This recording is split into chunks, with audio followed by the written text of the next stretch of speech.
welcome to Sestra-Tainment. I'm Lenora. And I'm Dee. And we're coming to you today in regards to Everything Entertainment. And so this week I am going to go first, and I am going to talk about something on Netflix. Oh. And it is The Thursday Murder Club. Oh, yeah. Did you watch that one? Yeah. Oh, okay, yeah. Yeah. I liked it. I did like it too. Yeah, so it is a movie on there. It's about 2 hours. It has a wonderful cast of characters, which is why I decided to watch it, because it has Helen Mirren as Elizabeth Best. And so she's in here along with Pierce Bronson, who plays Ron. You have Ben Kingsley, I forgot who he played. I can't remember what his name is, and it is not listed here on the cast, which is weird. Hold on. Literally I'll look just it says up. his Keep name. talking. I'll look it up. And then it has Selena Emery, and she plays Joyce. It's like everybody else. You have their name. Jonathan Pryce, who you know. Oh, Ibrahim. Yep, that's it, Ibrahim. And then you have, Jonathan Pryce, who plays Stephen Best. You have Jeff Bell, who plays Tony Curran. And you have, you know who is in here? A brief cameo. It's like every British person, they have a cameo in this. But you have Joseph Marcel, or the butler from The Fresh Prince of Bel-Air, Jeffrey. Yeah. So I was And like, he's only there for like 3 seconds. For 3 seconds. Like, it's so crazy. But yes, he is in it as well. I keep forgetting that he's like British. Yeah, right. Well, his voice was British when he was on The Fresh Prince. But I thought that was an act. Oh, you thought he was playing. Okay. Yeah. And then Richard Grant, which I'm wondering if he's related to Hugh Grant, because I swear they look very familiar. I mean, like they could be siblings, but nope, not. I just looked it up. So, but he actually plays Bobby Tanner. So there's a lot of different, and maybe I should say this one too. Henry Lloyd Hughes, who plays Bogdan. Yes. And so, and Naomi Ike, who plays Donna DeFries. Did you say Tom Ellis already? Tom Ellis. Who plays Jason? Oh, Tom Ellis, right, plays Jason Ritchie, yes. And so, how the Thursday Murder Club goes. We are the Thursday Murder Club, yes. And so what ends up happening, in the very beginning, it kind of starts off with there being this murder that was from the 1970s. And so this woman ends up dead. She falls out of a window, and her boyfriend is investigated, asked some questions, but let go, and nothing really ever happened in regards to that. And so what ends up happening is that the detective who was doing that, which is Penny Grace, she is actually in hospice right now. So they're all members or residents of this assisted living facility, right? And so with Penny Grace, she is in hospice. Her husband is there, almost every day with her. And what her friend wants to do is make sure that this murder actually gets solved. So Elizabeth has started this murder club that her and Penny were doing, but then Penny got too sick and couldn't do. And so then they added in Pierce Bronson, Brosnan, sorry. Abraham, Ron, and Joyce, they invited after a while, because what happened is Joyce was taking her daughter on a tour of the assisted living facility and stumbled upon them looking at a murder board, basically. Like, they just walked in, and it was this bloody body, and the woman, of course, she fell out of a window and all of that. Yeah, it looks like a detective's board inside of a precinct. Right. And they're just like, in an assisted living facility. Yeah. In the what was it, the club room or something like that? Yeah. Where somebody played cards like or chess or something like that. Exactly. And so what ends up happening is that Elizabeth puts together, like, wait a minute, she saw this body and didn't even flinch. Like, she didn't. But they had to flip the board over really quick. Oh yeah. No. Like, by the time that the ladies looked at each other and looked back, the board was flipped over. Right. It's like nothing's here. There's nothing to see here. And so they ended up saying that they needed someone with medical expertise in order for them to continue on this journey of trying to just look at forensics and things. And of course, Joyce is like, how did y'all even get this detailed information, which Elizabeth is like, I have connections, basically. Like, she doesn't really give too much, but you kind of get this feeling that she was an operative in some way, shape, or form. She was doing some things. She was doing some things. With maybe MI6 or, you know, she could be Q from off of James Bond. You never know. She could work that out. You never She know. could be the Helen, well, not Helen Mirren. She could be the Judi Dench. Oh, Judi Dench. Yeah, Yes. that's right. Of the So what ends up happening is they temporarily allow Joyce to be a member, which, I mean, she is like a baker and a cook all the time. So she's like bringing cakes and doing all that. So of course the men are like, oh, this is amazing. We love having you a part of it. But Helen Mirren was a little bit, you know, Elizabeth was more like, I don't know. We'll see if you're going to officially be a member. But they found out that she was a previous nurse. Yes. So with her being a nurse, that's why she wasn't so surprised by seeing a bloody body. And so they end up asking her whether or not she feels as though there is any kind of, you know, shadiness, or that this woman could have potentially had these injuries and been able to survive or whatever. So they're really trying to figure out this murder. And in the process of figuring out that murder, there's a new murder that takes place because this assisted living facility is up for potential sale because one of the owners wants to sell it. The other owner's aunt is living there, and he's like, "No, I don't want to sell it. Yeah, we're not selling it.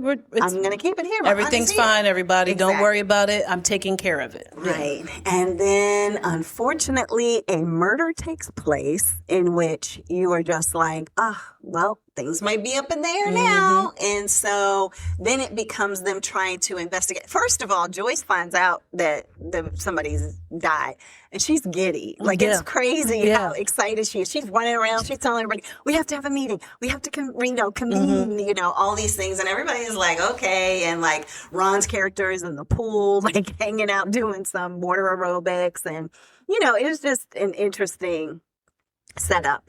But then they're really focused on how do we go about figuring out this murder. And what ends up happening is that a detective, PC Donna DeFreitas, or Freitas, she comes in and she's just doing a typical like, hey, let's talk about safety in a nursing home.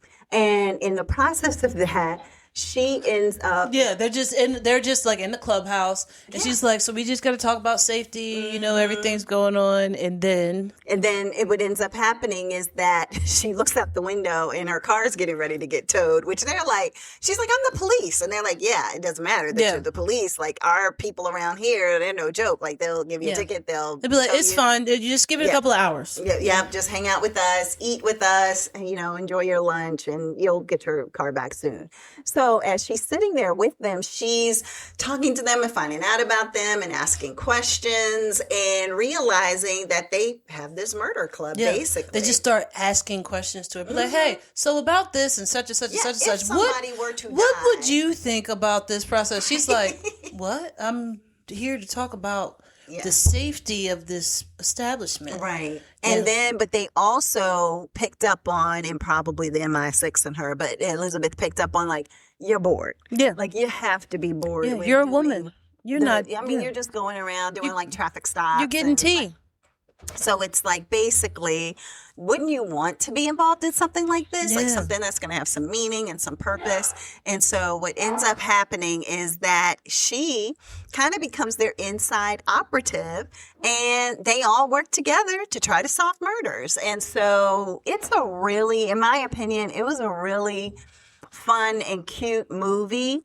What I did love about it was also that what's kind of hilarious, 3 of the characters in this were also in Mobland. Yes, they were. So you had, here you just have Helen Mirren and Pierce Brosnan. I can't even get it out. I always say it that way. But Brosnan, them 2 were married on Mobland. Correct. Here, they're just 2 people living in the same facility.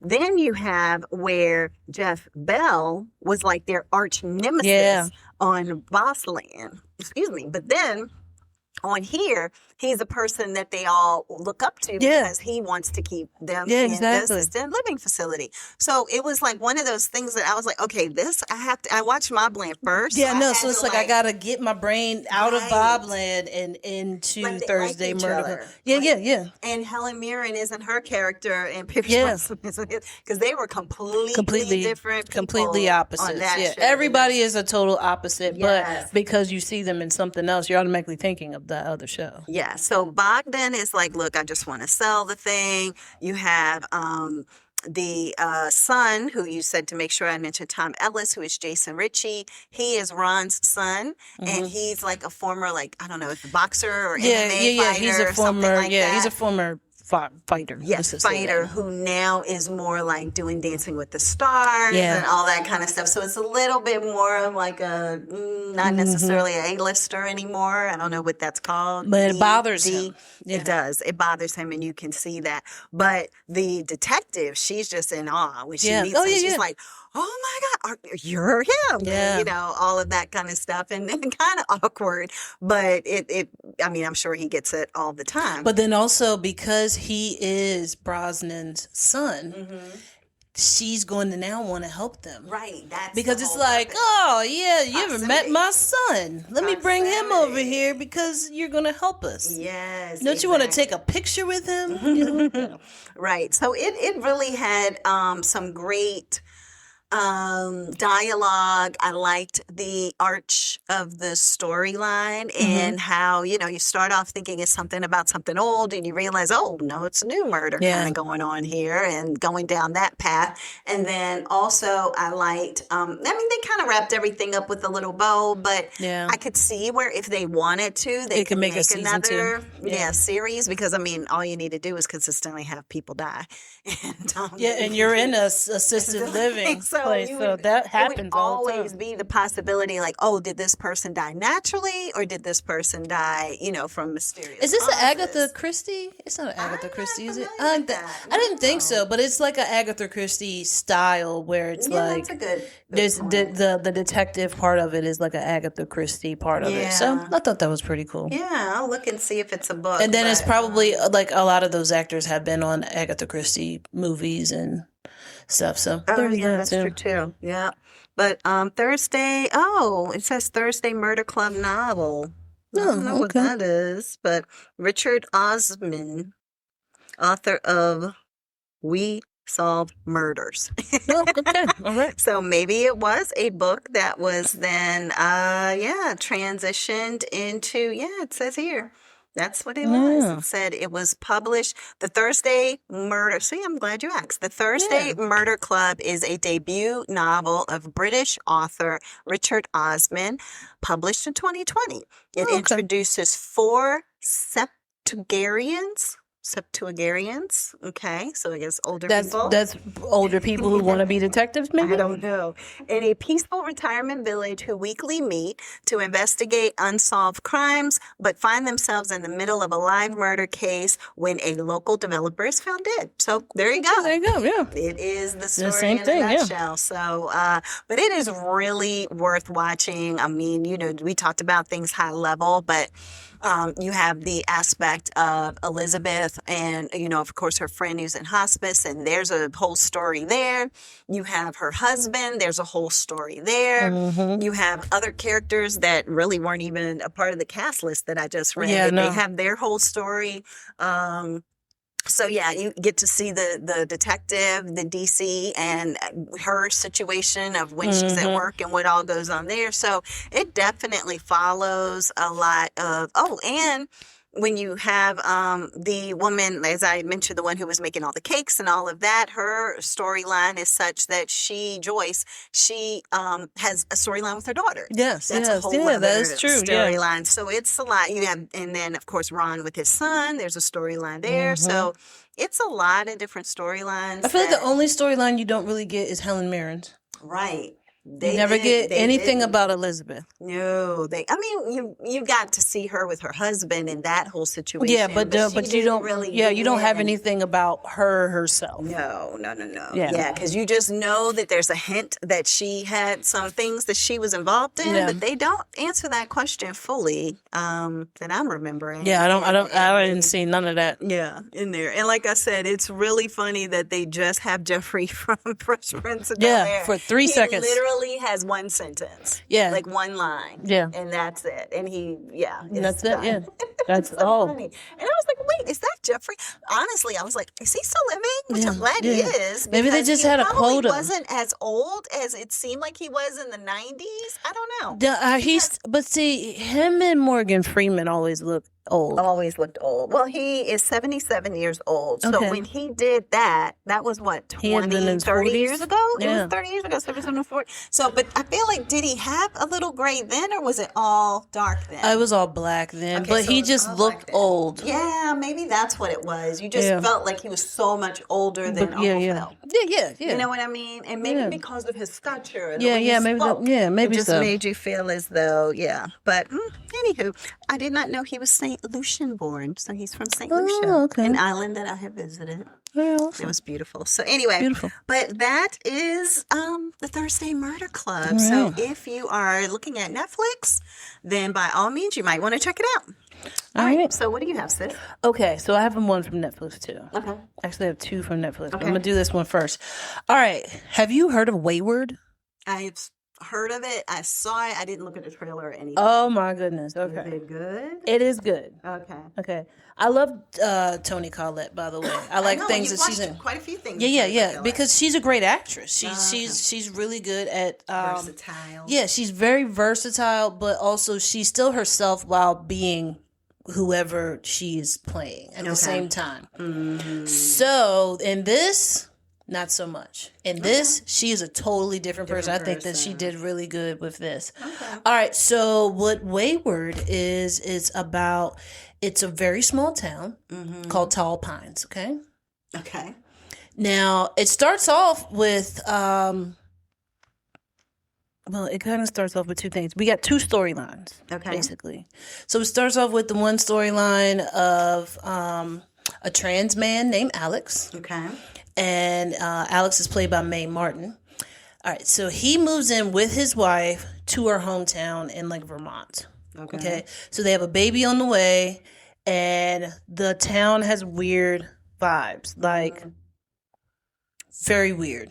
Okay. Like as they're driving through, Alex is like, "Yeah, so okay, we're back here. We're in the woods. Okay, all right. Oh wow. Okay, so now there's just random things out here. Oh, what are those bullfrogs? Why are there so many bullfrogs that are so loud around us and everything?"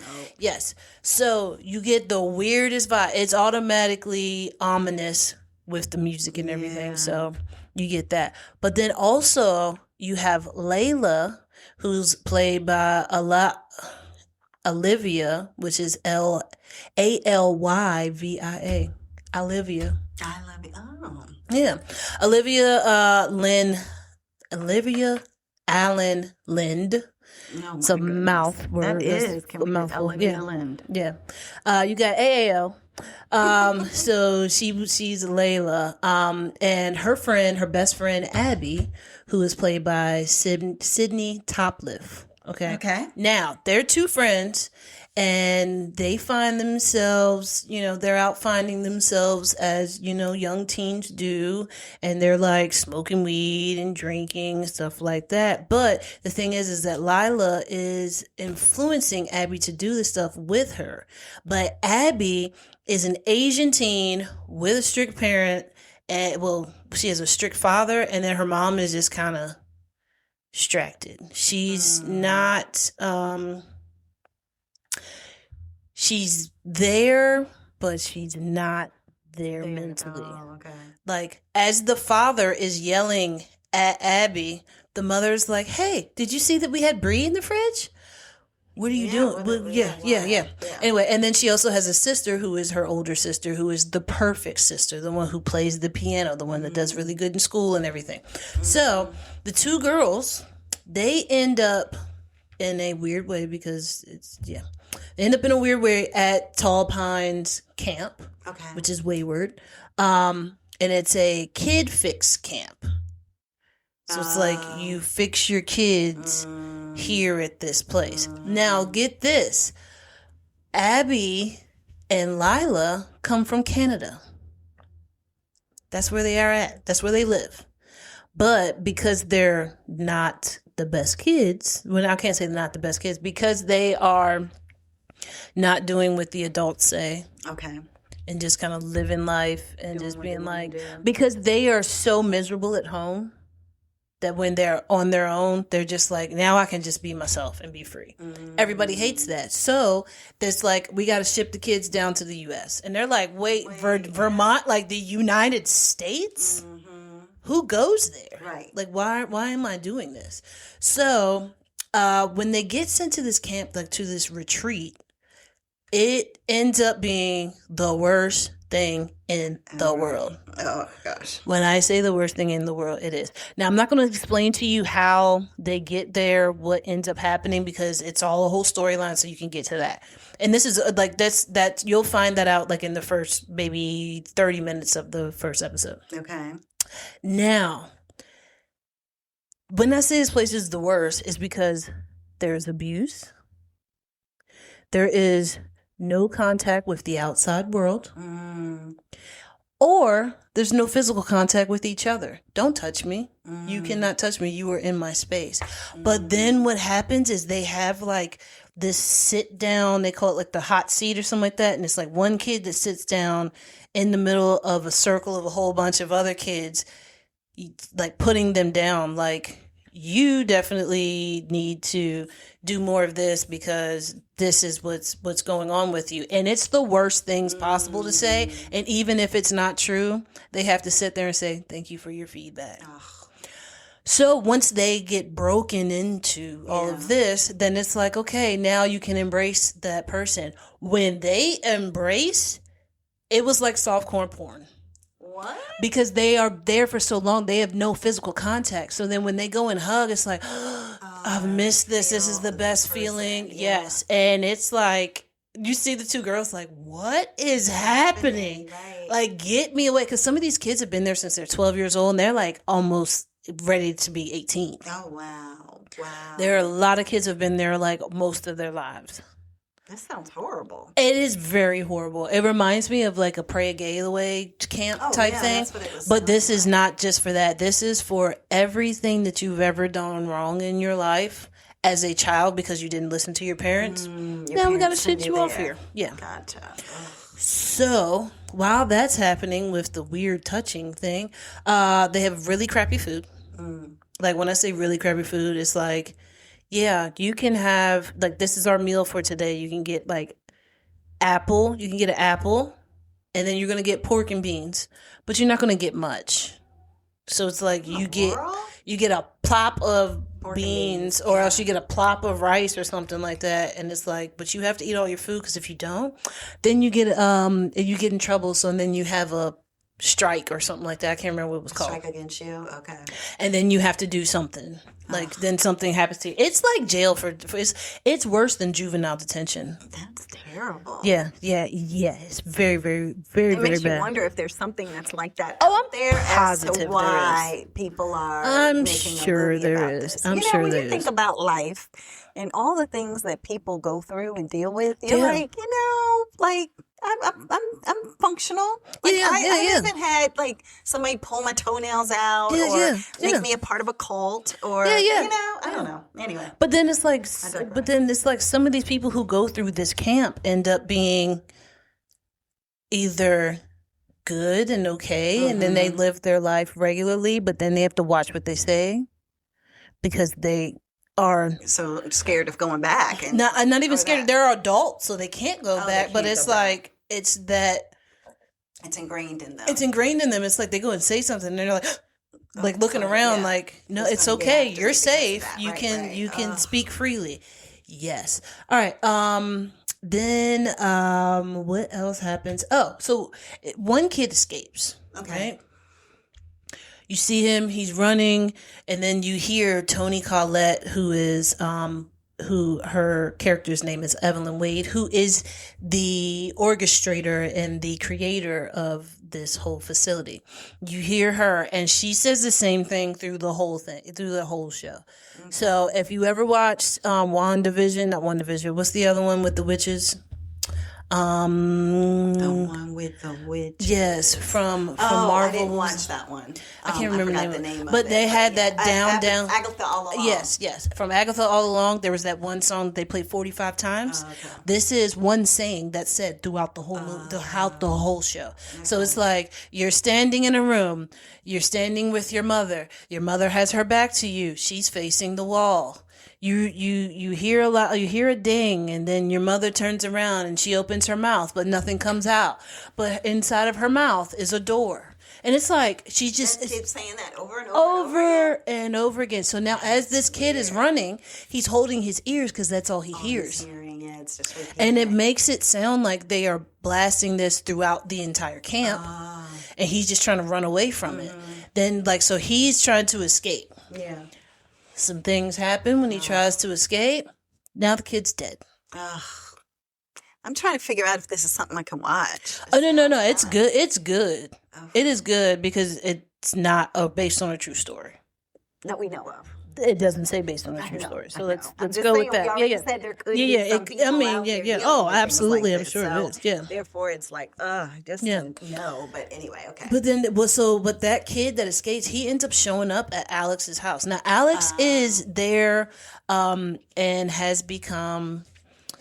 He was a police officer in Detroit. Detroit was bad for them, so then they moved to Tall Pines. Okay. And now he is still transitioning while working at Tall Pines. So with him being a cop, the kid shows up at the house thinking that it's a safe place. It's not, because now the cop has moved in. Mm-hmm. So the cop's like, "Hey kid," what are you doing here? And put your hands up and everything. Sees who the kid is, and it's like, "Hey, we saw you earlier. You were escaping, and then you pushed me off, and then you ran through the woods." Like that was something else that happened. And as he's talking to Alex's wife Laura, who is played by Sarah Gadon, comes downstairs, and she's just standing there with her hands out, but her mouth is moving. And the kid says, "Stop mumbling. I don't want to hear it. I don't want to go back." And then that's when things all happen and stuff like that. So now Alex finds out that his wife, Laura, went to Wayward camp, or Wayward at Tall Pines or whatever. And she has a whole different kind of thing. She's like, "Oh, it was great. Like, I first went there and I hated it because of the fact that all I wanted to do was do drugs and sleep with older men." Okay. When she was young. Gotcha. Because her childhood, something was going on with her family or whatever. Okay. She was like, because, that's what they wanted to fix with me. She was like, so in the end, it all ends up good. She was like, "Look at me. I'm perfect. I'm good. We're together. We're happy, blah, blah, blah, blah." But Alex was like, "You crazy. I don't think that place is okay for that kid to be running away like that, screaming, bloody, completely dirty." Right. He ran through swamps and everything in order. That's how bad he wanted to get That's how bad he wanted to get out. Right? So all that Alex wants to do is investigate. So Alex is like, "Oh, okay, yeah, all right." And then Laura's like, "Honey, just leave it alone. It's going to be okay. Come on, let's go back to bed." Alex is like, "Okay, yeah, no problem, sweetie." The whole time he is like, "Yeah, I'm about to figure out. I'm about to investigate because something is not right here." Throughout this, then they find out that the police precinct actually used to be a school. Okay. Then Alex starts to think, wait, there's no kids around here. So this used to be a school years ago, but there's no school here now. You turned it into a police station, but where are the kids? Mm-hmm. There's no kids in the town. In the whole town? In Tall Pines, there are no kids. Are they all at that place? You know what? They show later on 3 kids, and the 3 kids had actually graduated from that school, and they were, just doing art or whatever. So Alex says, "Hey, so tell me about the other kids. Like, do you ever hang out with the other kids?" And the boy was like, "What do you mean other kids?" And Alex was like, like the other kids in the community. And the kids are like, "Sorry?" And then Alex gets called away to something. So then automatically you're just like, oh, so there's no kids anywhere around except for these three that are painting the side of a barn. And there's a whole camp that's full of kids. And this camp that's full of kids are not even all kids that are from Tall Pines. These are kids that are being shipped there. Yeah. So it's like, that's kind of weird. But while all of this is going on, the leader, the founder, like I said, Evelyn Wade, who's played by Toni Collette, she tries to be like a great person. So when you see her, she's just like so warm and inviting and everything.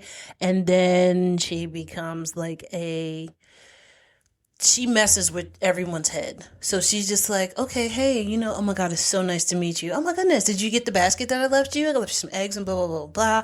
Oh my God, it's so great to meet you. I can't wait till we can do this some more. Super nice. Yeah. Then it's like, she's in the camp and she's just like, you see a door. You see your mother. Your mother is facing the wall. Your mother turns to you. You hear a bell. Your mother opens her mouth. Nothing is said.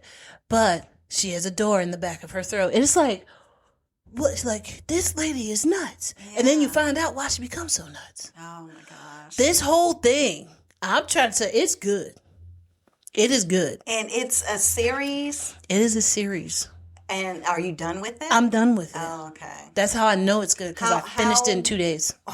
How many episodes is it? 8, 9. It might be 10. It might be 10. Let me see. I was just wondering. No, it's 8 episodes. 8 episodes, okay. Yes. But it's just like, one thing, if I was Alex, I'm leaving my life. You know what? How about this? I'm going to leave. I'll just be on the next town over, right? Yeah. So then that way when the baby comes, I can still be here, but I'm leaving with the baby.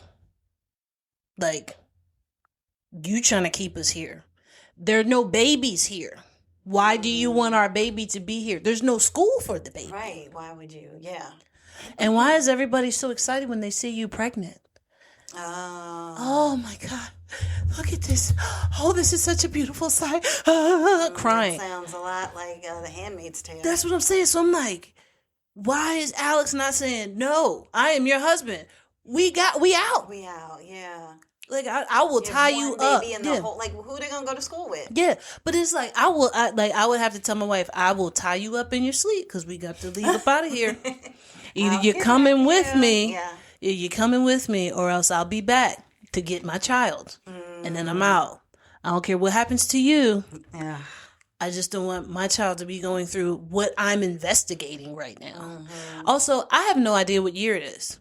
No idea what year it is. I can't tell because all the cars are like older. There's no new cars. I saw, oh wait, you know what? I did see a Forester, Subaru Forester. You know what a Subaru Forester from 1998 looks like? A Subaru Forester from 2020. You can't tell the difference. There's no difference. So I don't know what year it is. Yeah. I'm going to say, wait, did I see a cell phone? Yeah, there were cell phones in it. There's cell phones in it. So is it like flip cell phones or regular cell phones? Did I see them on the cell phone? Makes you wonder. Yeah, I don't know, because maybe I didn't pay attention because I'm so into what's even happening right, that I'm not paying attention to like the little things. I couldn't tell what year it was. Maybe it's current. Maybe it was like the 2000s. I don't know. The music was older music, but then it was like, was it the older music just because this is what the kids were listening to? Like, because one of the girls, Lila, was into like Van Halen and things like that. So I don't know if it's like because she's into it, that's why you get this music, or is it just this is the time? I don't know. But I got another show from Netflix that's the same way, where I don't know what year it is, but I think it's like the 80s or 90s, but we'll talk about that one next. But watch Wayward. It is on Netflix. It is really good. It will mess up your head trying to figure out exactly what is happening. But you do get the storyline. You don't really get any of Alex's storyline, but you get the storyline of Laura, who is his wife. You get this storyline of Evelyn Wade, who is the owner of the camp. You get the storyline of Layla and how she ended up being there. You get the storyline of some of the other kids around. So, okay. Yeah, it was. It's a lot. It was a lot, but it was I good. might have to check it out. It was but really good. yeah, sounds like Yeah, you it know. kind of reminds me of like if you were to do, what is it, Maze Runner, or like what's that other one? What's that other one? Hunger Games? The Hunger Games type feel. Because it's like, yeah, we're gonna leave you here, and you got to make it to the volunteer top of this tribute. summit. Whoever gets to the top of this summit gets to leave, gets to go home. So now all the kids are ready to kill each other so they can go home. Oh my goodness. I mean, it's bad. That's okay. Yeah, but it's good. It's a bad things that happen in the show, but it is a good show. Okay. Yes. Got it. Wayward. All right. Yes. Excellent. All right, what you got? I'm gonna talk about the rest in peace Oh, yeah. things for this week. I know of two. Maybe there's more. And I'll look up and see if there's more. Yeah, but I'll start with Diane Keaton. So this week, actually over the last week, October 11th, Diane Keaton passed away, Oscar-winning actress, passed away in California at the age of 79. At the time that she passed away, there were no real details that were available or given, as her family, asked for privacy, and, they were just dealing with the sadness of everything. However, it did come out that she passed away from pneumonia. Oh. And so that is what happened. And they actually released a statement and said that her health had declined very suddenly. Oh, wow. Okay. And that she had been sick for a while. See, So that nobody had seen her. But there's the thing, she's one of those actresses where she doesn't come outside unless she has to. Yeah, but I did see her quite a bit at she was at a fashion show and things like that. So I was like, oh, so she did New York Fashion Week? Like, I could see her being a fashionable person. So therefore, she always had that eclectic style of more dressing like, men attire or feminine, but in a male capacity of ties and suits and jackets and, things that just made you feel as though, I know she always covered her neck, which was so crazy that, I was like, all these Hollywood people will do all this plastic surgery, and I don't think she ever even. And I think she started wearing gloves because she probably had liver spots on her hands. Yeah, so the gloves she would wear quite frequently as well. But they said in the final months of her life, she was surrounded by only her family and close friends because they knew she had been sick. Yeah, but I love that, though. But yeah, so they kept everything very private. And they said even some longtime friends weren't even fully aware of what was happening. And so she started off her career in the 1970s in the movie The Godfather. Yes. Which everybody, I'm sure, knows. And then, of course, with Woody Allen is playing Annie Hall. So being in that, she was in The First Wives Club, which is mainly what I've been seeing. Everybody is, don't tell me what to say. Yeah. Don't tell me what to do. Yeah, all of that. I love that movie. I've watched it at least 3 times. That's, you know what? I'm gonna have to put that on my list because that's one of those movies that's like The Green Mile or Forrest Gump or Tropic Thunder for me. Where it's like, it's on, I gotta watch it. I gotta watch it. Yep, exactly. And for me, it's In and Out too. I have to add that to the list. But so that was The First Wives Club. So really, really good movie. And so, so she passed away. And it was very shocking. I don't think. I mean, of course, none of us would have known. I thought it was fake. I thought it was fake. Yeah, I was like, I'm not believing this. Good. It popped up on my Facebook feed or I'm something. thinking like she's still so young. Yeah, I'm like, it's 79. She was 79, but I'm still thinking like, she's still in movies. Yeah, she's still exactly. acting. She's still spry. doing things. And she's been in a lot of stuff of late even. Yeah. So I think this one kind of, hit people very hard. Quite a bit. And you never, ever heard a bad thing about her. Ever. Yeah. I mean, it didn't matter if it was an actor. It didn't matter I think if she was just a nice person in general. Right, exactly. And she loved animals. They said that she contributed so much and gave money and all of that. So the family is even like, look, donate to animal shelters. Don't send us flowers. We don't have anywhere to put them, but donate to animal shelters. Could you imagine how many flowers they would probably get? It would be like Princess Diana. Yeah, I think you're right. Like that many. It's like all around the gate of her home or something. Yeah. And then the other person who passed away this week is D'Angelo. Yes. So the singer D'Angelo passed away this week at the age of 51 from pancreatic cancer.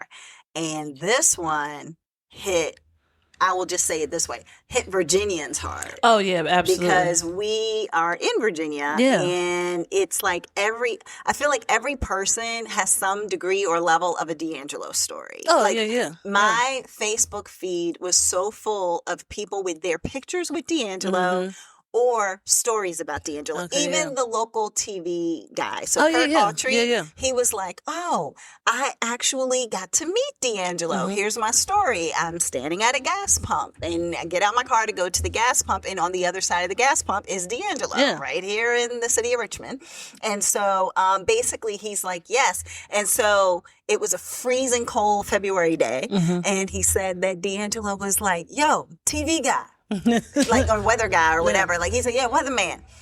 You gonna go ahead and let me know when this is supposed to let up? Like, when's it gonna get warm? And he said, oh, I'm the anchor. I'm not the weatherman, so they don't, I'm not smart enough to be able to do that. Yeah, I ain't no So meteorologist. they're not gonna give me that ability to tell you. And he said, that D'Angelo was like, oh, it's like that? And he was like, oh, all right, well, have a good night. And then he, was finished and pulled off. And so, but that just showed how down to earth D'Angelo was too. Me and Mom went to his grandmother's church. Yeah, I went to the church when he was playing the piano for his family at one point. I don't know if it was the same time you and Mom went. No, it but wasn't. It was sometime that I went. No, he didn't perform or anything. He was just there. Yeah. Yeah, No, he saw him. He was just he was still chunky then.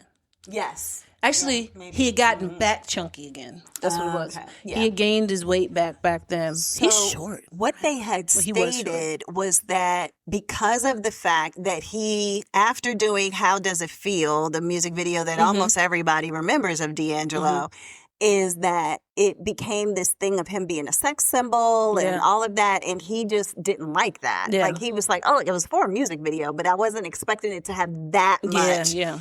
Which, I mean, it was for its time. It was very risque. Yeah. Like, But I mean, it was just him wild. standing in front of a black thing, but then it's like, because his pants were so low, Yeah, it was made you just- think that he was naked. Right. And all these women was like, oh my God, he got a sexy body. He's singing to me. Yes, a whole bunch of women felt that way. Yeah. And so based on that, they said that part of that led to a depression and drinking, him gaining the weight because then I'm not going to look sexy now, Correct, that kind of thing. So it was an emotional. Oh, yeah. I mean, I could tell that he was depressed because our cousin Andy, shout out to Andy Boatwright, we were in his neighborhood, where his actual house is off of Robius.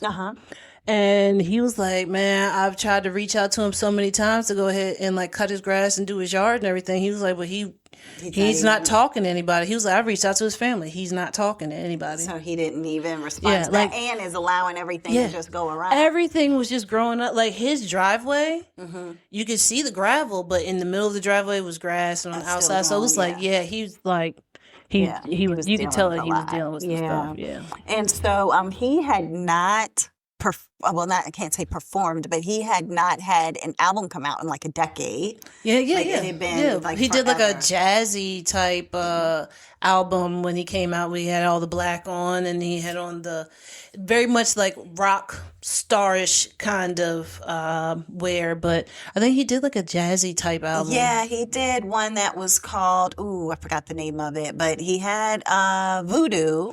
That ended up getting a Grammy. Yes. And the one that had How Does It Feel and all that stuff on there. But then he had, I'm trying to remember. Something after that. Yeah, it was called, Black Messiah. Yes, that's what it was. So yes. Black Messiah was the... I'm saying he had on the black on. That makes sense, yeah. And that was 2014. So Yes, again, yeah. over 10, 11 years ago. Yeah. And he got 2 more Grammys with that album.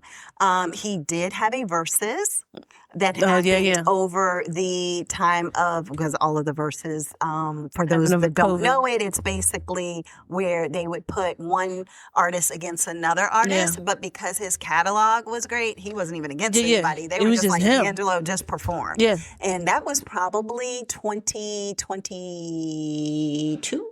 Maybe maybe? I don't know. I felt like it might have been 2021. Was it 2021? Did he start it off? No. He didn't start it. No. It didn't start off with him. With, I want to say it was Babyface and Teddy Riley. Okay, that's right. Yeah. That might have been the first one. Yeah, I can't remember for sure. But no, he was the only one who was by himself. Yes. And so, but basically, for anybody who doesn't know D'Angelo or Michael Archer, he actually was only 51 years old. Correct. He created basically the way that he said that he didn't feel like he was making neo soul music, but he is also known as the godfather of neo soul in a way because of the fact that it was just so different. Like when you think of Brown Sugar, when you think of it's a jazzy R&B. Right. And they said that it was really interesting because he conceptualized how to take all the music he listened to when he was younger, as well as being the son of a Pentecostal preacher, incorporating some gospel into it and just making it kind of his own. I didn't realize this because when I think of neo soul, I do think of D'Angelo, I think of Maxwell, I think of Erykah Badu, Jill Scott, all of that. Yeah, like certain people, right? Was in Glenn Lewis. I did not know. Jill Scott never met D'Angelo in life. Like that to me blew my mind because I would have just assumed. No, I just would have assumed that at they some would have point been in the same area. In a concert sure, or something that they would have just crossed paths. But she was like, I wish I had, but I hadn't met him. Now, he was supposed to earlier this year perform with Maxwell. He had a some kind of picnic tour. That would have been a good versus. And, yeah. Maxwell and D'Angelo, that would have been a good versus. They both got a good catalog. Yeah, you know what I'm saying? They both have a good catalog. They needed to just have Maxwell do his whole catalog. Because he did his Tiny Desk, and that was amazing. Whew, okay. So, I mean, just because it was just like, I ended up going down a whole re-listening to Maxwell. Neo Soul was the beginning of an era. Yes. It's like a 90s feel. Like it's very 90s feel. So anyway, but he was supposed to participate in the tour, in the picnic event. I think it was like just a weekend, kind of like, I guess, was it the one that was in? It was gonna be in Philly. Yeah, that's the one. That's the Roots picnic. Oh, the Roots picnic. Well, I guess I don't know because the Roots just put on in Philly a picnic, and then they just had people come up and perform. Well, they were saying he was supposed to perform for something that Maxwell was doing because Maxwell. I mean, maybe I'm wrong. But I just know that they said that Maxwell put out a statement to say that D'Angelo wasn't going to be able to participate. And when Maxwell did that, now reading his statement, he knew. He knew. Because, of course, yeah. Well, I mean, but no, they were making it sound like a lot of people didn't know, like a Chadwick Boseman. But I feel like it's like you're under contract, so now unless it's a medical emergency, you cannot come. So it's like, so now we know, right? Which makes me feel like a year ago or 6 months ago or whenever it was that he had to sign the contract, and he said, "Okay, I'll show up, I'll do it." And then for it to be that he wasn't going to be able to do it. I think this was supposed to be in May or something like that. That, it may have been something that happened really quickly. He might have had to have like chemo that day or something. Yeah, and they did say that one of the things, and maybe it's the same thing that he pulled out of, he had said it was based on surgery. Okay. So you never know. But and then knowing that he and Angie Stone had a son together, and now that son has lost his mother and his father, who was in the end of March, early April, and now his father. And it made me wonder too, was his father, did he already know about his father before his mom even passed away? Oh yeah, that's true. Well, yeah, I don't know for sure. I know that he said that he's been by his father's bedside. Right. He did say that he was by his father's bedside. It makes me wonder if it's kind of one of those situations where it's like, oh, we know something is happening with dad because it's months out, potentially. And but the mom just threw everything for a loop, or is it that, But pancreatic cancer is fast moving. It can be. Unless your name is William Frank Randolph. Then it's a 3-year process. 3-year process for somebody who's supposed to live for 3 weeks. That's the strongest man in the world. I swear it had to be all that boiled chicken that he ate with no seasoning. That's must do with maybe. So that would be the catalyst for people to start doing is boiled. I don't know. He had barely everything that he had was like very plain and not very plain, seasoned. not very This seasoned. is our great uncle, by the way. But not only that, but it can't have too much of anything. Like, I don't put pork inside of my green beans. And like him and Aunt Edith were both like that, certain ways. But sorry, go ahead, continue. But no, so he had a ton of different songs. So Untitled is the name of How Does It Feel? So a lot of people just thought it was How Does It Feel? But that won a Grammy as well. He had Lady, he had Brown Sugar. So a ton of hits. A lot of people compared his high range to Prince. And being able to like hit, some of those screaming, kind of sounds, but also his musical arrangements. Because he was a musically inclined person. Right. He played the drums, the keyboard, and the guitar. He played everything. And so therefore, the process of playing all that and laying out his music in a meticulous way, it reminded them a lot of Prince, and also singing backup for himself. Like Prince would do also. Yeah, exactly. Even Michael Jackson did that. So, that one, like I said, it just hit really hard because it was one of those things that I think the verses allowed him to get his flowers while he was living. Absolutely, yeah. Because then everybody was like, oh my gosh, I forgot about D'Angelo. I haven't heard from, him in so long because he just went under the radar. Yeah.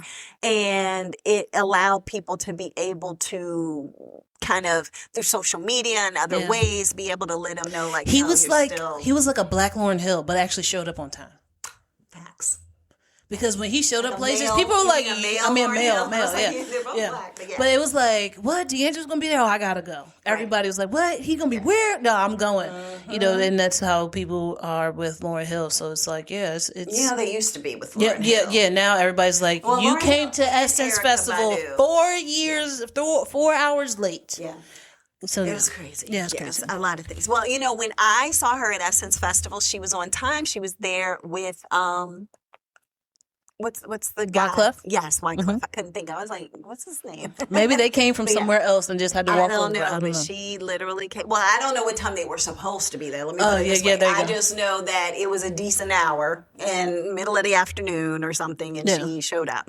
The other few things that I'll share about D'Angelo is that he won Showtime at the Apollo, singing Johnny Gill songs. So, that is something that, for people not knowing how he started out, he also started out with a group and then moved to being a solo artist.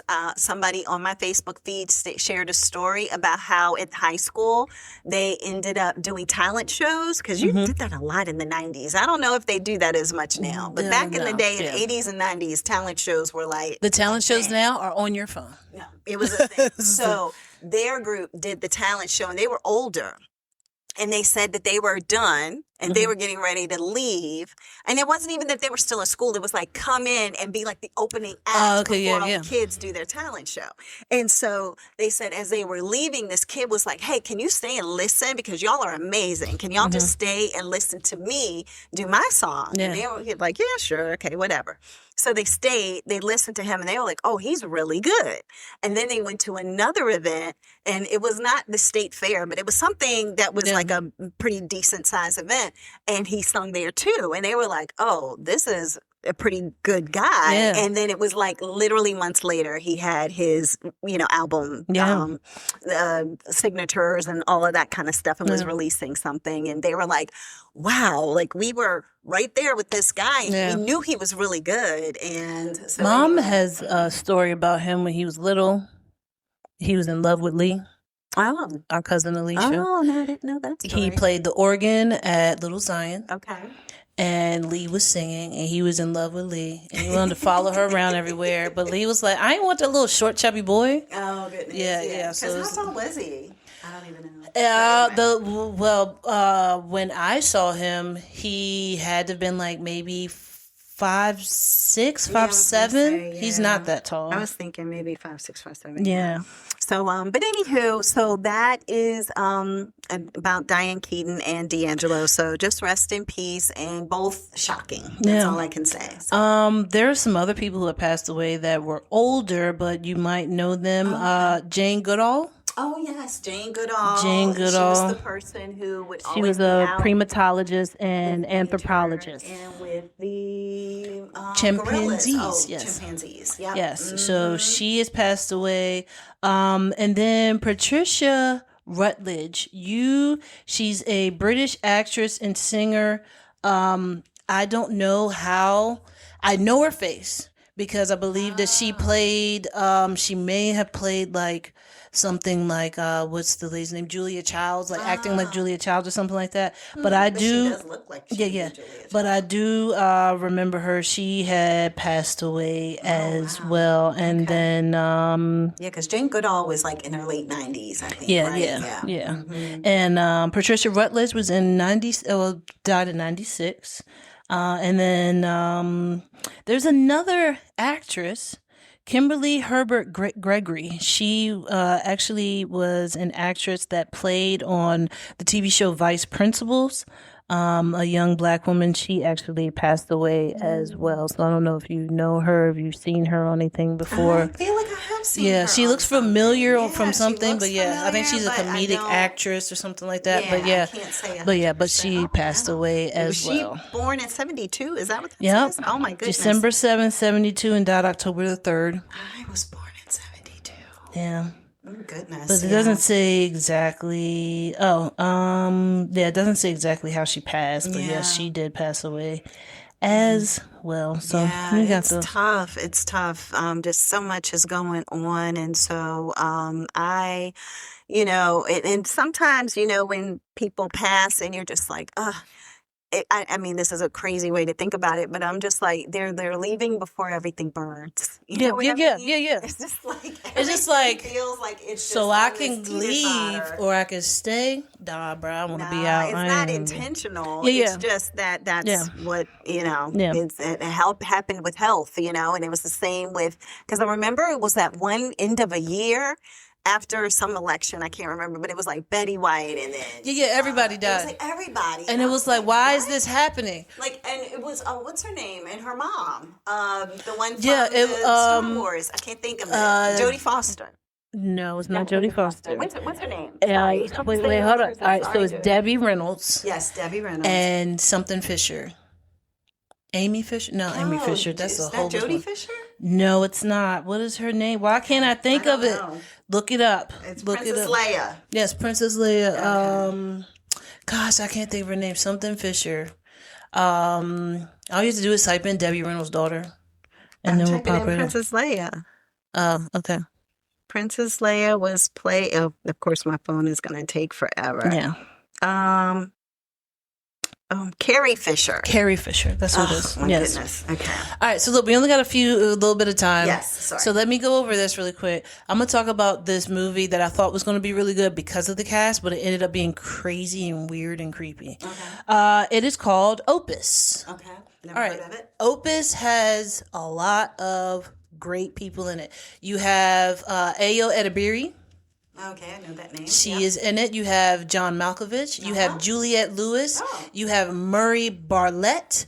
You have Melissa Chambers, Tony Hale. Let me see. a lot who of else. people in It's it. a lot of great people in it. But what happens is okay. So John Malkovich plays a famous singer who goes off grid for years, and then he pops back up on a weird off grid compound that he invites some people to come and stay, and things get weird. So the people that come and stay, that he invites is Ayo Edebiri, and she is a writer. So she's on here. She's a writer. She's just trying to be like, she's like, oh my God, I'm a fan of his, but I also want to know what he's been up to. Like, I kind of know his music. I've heard it, but I'm like, yeah, like I'm a fan of his songs, but I'm not a fan of him. He was like before my time because she's younger. Juliette Lewis and plays somebody who is like bougie. Murray Bartlett plays someone who's bougie. Everybody plays someone who's bougie. Now, John Malkovich, who his character's name is Alfred Moretti, he ends up doing some weird stuff. So it's like, you come to this compound, we need your phones, we need all your information, you can't call anywhere, you can't leave here. And you're getting, so everybody's like, oh my God, we're getting meals. So you get your meals and it's like, okay, boom, now I have all of my food. I'm good to go. I love this. Boom. And then it's like, oh, now we have to do this ritual thing. I'm not down to do a ritual. So what is up with this? I will just opt to be out. No, you can't opt to be out. You have to be in part of this. And then it just like things just keep weirdly happening and happening. And everybody has what they call a butler. It is not a butler. It's a person who follows you around everywhere. But they do get you what you want, but they follow you around everywhere. Why? And then you're like, okay, your butler is with you 24/7. That's what they say. Your butler's there with you 24/7. No, your butler's there following you around 24/7 to make sure you don't get into anything you're not supposed to get into.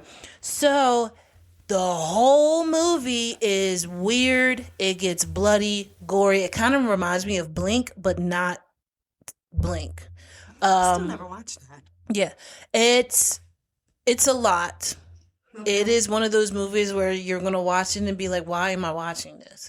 But because it's good people. I hate when they make a really good movie and it's like, but like the director, I'm sure, is like a great director, and you know the movie's very well put together. The cinematography and everything for it is amazing. But this is like, I don't understand what the point of this movie is.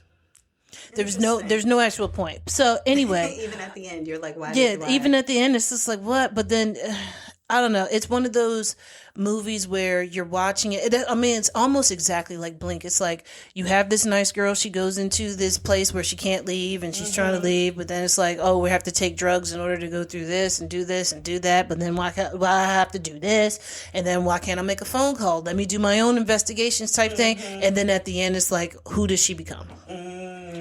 Gotcha. A lot. Sounds like it. Watch it or not, but it has a great cast in it. Okay. Great cast. Everybody acts in it amazingly. The acting and everything is amazing. It's just the storyline is just like, what? Yeah. It's kind of like some of those movies that would always come out and it would be like a ton of actors and it would be like a romance or a rom-com. Yeah. And it's just like, like, what? Yeah, why is it? Put this on Hallmark and get some other actors and Why actresses did y'all in even it. have to do all of this? Yeah, because y'all doing too much for no reason. Yep. But yeah, that's what I had, and that is Opus, which is on Max. Okay. So you can definitely check that out. There we go, y'all. So that is it for this week's episode of Sestra-Tainment. I hope everybody takes care of yourself, take care of each other, and we will see you again next time. Bye. Bye.